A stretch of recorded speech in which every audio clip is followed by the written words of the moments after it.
Jangan ragu, mari kita buktikan dengan kekuatan. Kembali lagi di Niken Mei di podcast Meraih Mimpi.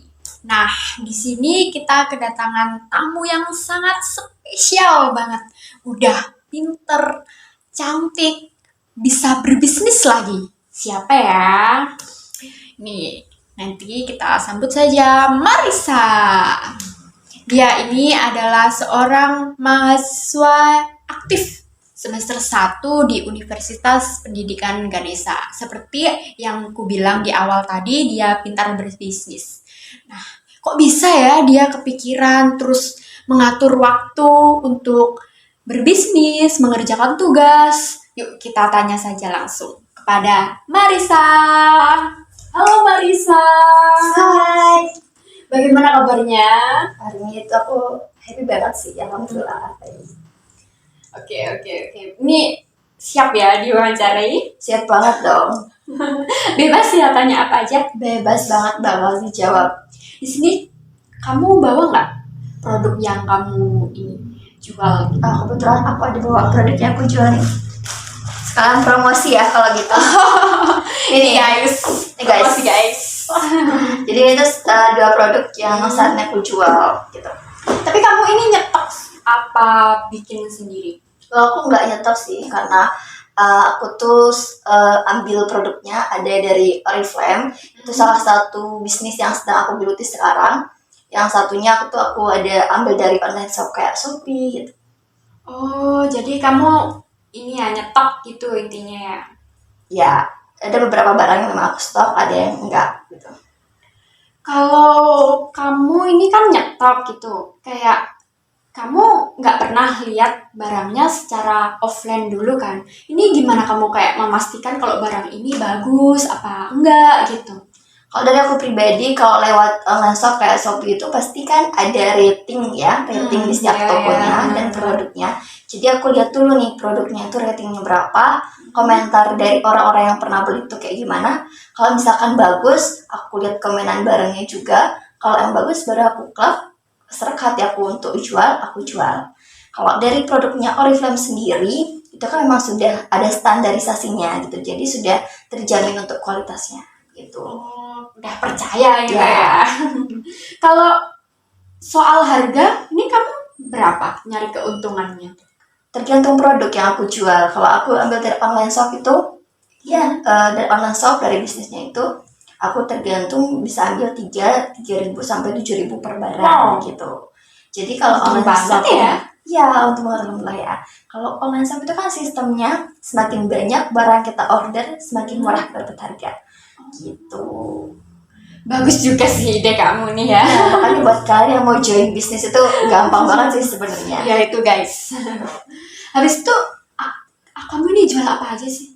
Banyak sih yang aku jual itu, mulai dari pernak-pernik ada, baju ada, hijab, dan sekarang itu aku lagi fokusin jual skincare gitu, produk kecantikan. Habis itu kamu tuh dapat motivasi dari mana kok bisa jualan gitu? Padahal kamu kan seorang mahasiswa gitu. Apa nggak bisa ini ngerjain tugas sama berbisnis tuh kamu emang bisa menyeimbangkan gitu? Motivasinya itu dari dulu tuh aku kontak WA sama teman-teman all shop juga, aja kayak enak ya jualan tapi nggak capek-capek banget gitu, kayak misalkan rebahan aja bisa dapet uang gitu. Motivasi aku waktu masih SMA, aku coba aja deh. Aku pertama itu ngikut orang dulu, tapi setelah aku ikut orang ternyata susah ya kalau ikut orang jualan ambil dari online shop itu, karena harga mereka kan sudah ambil keuntungan juga, terus aku juga harus melipatkan itu gitu sampai aku dapat keuntungan. Jadi aku mikir kenapa nggak aku jual sendiri dari online shop gitu. Akhirnya aku jualan dan ambil sendiri produknya dari Shopee sampai ini ya ternyata enak jualan sendiri. Itu motivasi aku buat nambah uang jajan. Itu yang pertama motivasi aku gitu. Biar apa-apa nanti aku nggak minta ke orang tua dulu gitu. Itu banyak banget kan ya. Banyak banget kan kebutuhan cewek nih, terutama belum skincare-nya, belum bajunya dan lain sebagainya. Benar. Jadi aku cari jalan gimana aku bisa menghasilkan uang sendiri walaupun masih sekolah gitu. Tapi kamu bisa membagi waktu antara berbisnis sama mengerjakan tugas kuliah tuh? Sejauh ini ya alhamdulillah aku bisa membagi waktu, manage waktu itu aku masih bisa. Kadang kayak gini, kan kalau jualan online itu fleksibel banget ya, bisa kerjain di mana aja, kapan aja gitu. Kalau kita lagi nugas, misalkan nih nugas terus mumet, aku tuh nggak bisa udah ngerjain gitu. Waktu aku butuh istirahat gitu. Jadi aku buat ngebalikin mood itu aku buat manfaatin waktu itu buat jualan dulu. Setelah aku dapat notif dari orang yang mau beli, mood aku otomatis kembali dan aku bisa kerjain tugas gitu. Caranya biar balik mood aku buat ngerjain tugas lagi gitu sih kalau pribadi. Hebat sih kamu, menurut keren. Soalnya aku dulu tuh pernah kan kayak ya punya bisnis kecil-kecilan kayak kamu gitu, tapi nyatanya nggak semudah itu gitu. Aku waktu itu nggak bisa kayak membagi waktunya gitu. Jadi kayak tugas aku nilainya udah turun karena nggak bisa ngerjain tugas, karena waktu itu emang rame banget sih, kayak udah menurutku udah paling rame gitu waktu itu. Jadi kayak nggak bisa membagi waktu. Jadi mulai saat itu, waktu itu udah berhenti, soalnya udah dimarahin orang tua kan karena teledor gitu sama tugasnya gitu. Lalu BTW, ini kamu mempromosikannya tuh lewat mana? Aku promosiin itu lewat akun sosial media. Pernah juga lewat offline itu dengan cara nyebar brosur itu pernah dulu, tapi kalau sekarang karena memang musimnya juga sekarang lagi nggak mendukung ya. Kalau sekarang itu jadinya jarang kalau untuk brosur, jadi lewat akun sosial media aku, ada di WhatsApp, ada juga Instagram aku, ada juga di lewat Facebook juga ada gitu. Jadi aku lewat sosial media aja. Oh, jadi kamu lewat sosial media aja ya. Tapi kamu lebih suka di media sosial yang mana? Di WhatsApp sih, karena WhatsApp itu banyak banget, maksudnya kontak pertemanan aku banyak. Kalau di Instagram juga lumayan gitu. Lalu ini, kamu tuh nggak mengadakan diskon gitu? Ya biar menarik pelanggan lah ya. Kalau diskon sendiri aku tuh tergantung gini, aku pernah sampai sekarang sih masih kayak jualan, tapi kalau lewat online shop ya, online shop kayak aku ambil barang di Shopee, minimal pembelanjaan berapa, aku kasih potongan harga, atau enggak aku kasih free gift gitu, kayak barang yang memang aku kasih gift untuk dia bisa belanja lagi gitu. Kalau dari Oriflame sendiri kan itu udah dapat potongan dari pusat, jadi aku nggak bisa lagi ngepotong harganya. Terus kamu bagaimana? Kamu ngembangin dan mempertahanin hubungan dengan pelanggan secara online. Kan kamu secara online kan pelanggan kamu. Jadi itu gimana, kayak padahal kan nggak saling tatap muka gitu kan. Gimana biar pelanggan tuh percaya sama kamu? Yang pertama ya, kayak aku kalau misalkan nih pre-order dulu kan, kalau mau pesan barang tuh aku janjiin misalkan seminggu, maka PO-nya seminggu ya gitu. Aku usahakan tepat waktu nge-order barang, sehingga nanti kalau barangnya udah datang, aku bisa ngasih ke pelanggan itu tepat waktu itu, nggak ngaret, apalagi sampai pelanggannya nanya-nanya itu. Aku usahakan selalu tepat waktu. Itu secara yang pertama. Terus yang kedua, kasih gift juga. Misalkan dia udah sering belanja gitu di aku kasih gift gitu. Tuh, jadi setiap ada penawaran barang promo aku kasih tahu dia duluan gitu. Jadinya pelanggan tuh bisa tetap di aku gitu. Iya, benar. Itu sih cara aku. Kalau selama ini ada nggak tantangannya jualan kamu tuh?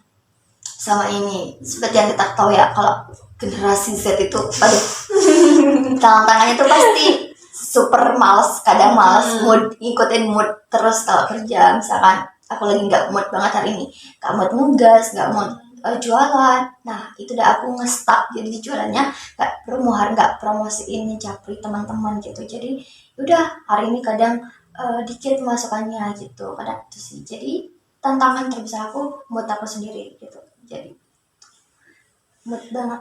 Lalu gimana kamu kayak menghadapi masalah itu? Cara aku sendiri kayak misalkan aku nggak mood karena ada satu permasalahan gitu ya, problem yang sepele sih sebenarnya, cuman karena kita lah generasi Z itu sekarang dikit-dikit kepikiran gitu kan. Jadi aku cara ngatasinnya, aku karena aku anaknya suka makan ngemil gitu ya, aku ngemil makanan yang aku suka, misalkan es krim kayak susu gitu aku beli gitu dulu sampai mood aku udah lumayan membaik, berapa usaha lagi. Oh inilah aku kalau sekarang males, aku ingat lagi motivasi aku untuk mulai jualan ini apa gitu. Kalau saya malas, otomatis target aku di bulan ini nggak ketolong. Ya. Jadi siapa yang mau nolongin aku sendiri. Terus apa yang biasanya kamu lakukan biar kayak bisnis kamu ini terlihat bagus, kayak biar menarik pelanggan gitu intinya? Kuatin branding. Kalau dari aku, kuatin personal branding. Karena kalau kita nggak kuat branding, produk kita nggak akan dikenal orang. Iya bener sih. Terus kamu kayak ada rencana nggak untuk kedepannya jualan kamu ini mau kamu bawa kemana gitu? Kamu ada perubahan atau apa? Apa tambah produk? Apa go internasional gitu? Jadi planning aku kayak gini kan, karena di Oriflame ini ada jenjang karirnya gitu ya. Jadi aku berusaha buat kejar target sampai aku bisa di level minimal lah bulan ini atau nggak bulan depan 6% dulu, karena sekarang aku baru 3% gitu ya, karena memang baru juga gabung. Jadi aku bisa dapat jenjang karirnya, selain dapat bonus dari jualan per produk, aku juga bisa dapat gaji per bulan gitu. Sekarang aku lagi usahain itu, dan berusaha juga ngembangin lewat nyebar pamflet ke teman-teman, siapa yang mau join bisnis ini bisa aku ajarin gitu. Itu sih dari aku. Terus kamu ini mempunyai prinsip apa biar untuk menjalankan bisnis nih kamu punya prinsip apa? Intinya kalau emang mau usaha itu gak usah mini-mini gitu. Kalau gagal ya usaha lagi gitu. Namanya juga jualan, kadang pasang, kadang surut gitu kan, kadang laku ya kadang enggak, karena persaingan di dunia online itu banyak banget gitu. Jadi kuatin branding aja gitu. Ini pertanyaan terakhir nih. Apa saran kamu untuk pemula-pemula di sini? Oke, buat teman-teman nih yang mau mulai bisnis itu, intinya jangan takut dulu mulai, masalah nanti kedepannya kayak gimana itu bisa belakangan. Intinya kamu berani coba dulu. Kalau dari aku, saran aku dari para pelajar nih, terutama yang mau mulai bisnis tapi bingung apa gitu, ini kalian jualan online shop aja. Karena menurut aku itu tanpa modal pun sebenarnya bisa. Kenapa aku bilang kayak gitu? Karena kita kan pre-order dulu nih, setiap kita pemesanan kita pre-order. Nah, setelah datang barang kita boleh minta uang dulu ke orang yang beli gitu. Jadinya kita sistemnya bayar duluan gitu. Jadi buat kalian yang pemula, aku saranin coba kalau mau usaha bisnis sendiri, online shop dulu. Kalau emang punya bakat memasak atau lain sebagainya, bisa online pre-order makanan dan lain sebagainya. Dan jangan takut gagal untuk memulai. Kalau kita takut, kita bakal stuck di sana. Nah, itu tadi adalah motivasi dari Kak Marissa ini ya untuk penonton semua biar bisa gimana nih untuk generasi Z. Kita kan generasi Z kan, biar bisa nggak jadi beban orang tua gitu. Terima kasih ya untuk Marissa karena sudah menyempatkan saya wawancarai secara mendalam gitu. Oke, sama-sama. Terima kasih juga ya sudah mengundang saya sebagai narasumber pada kali ini. Sangat bermanfaat sekali. Semoga untuk teman-teman juga ilmunya bermanfaat ya. Bye-bye.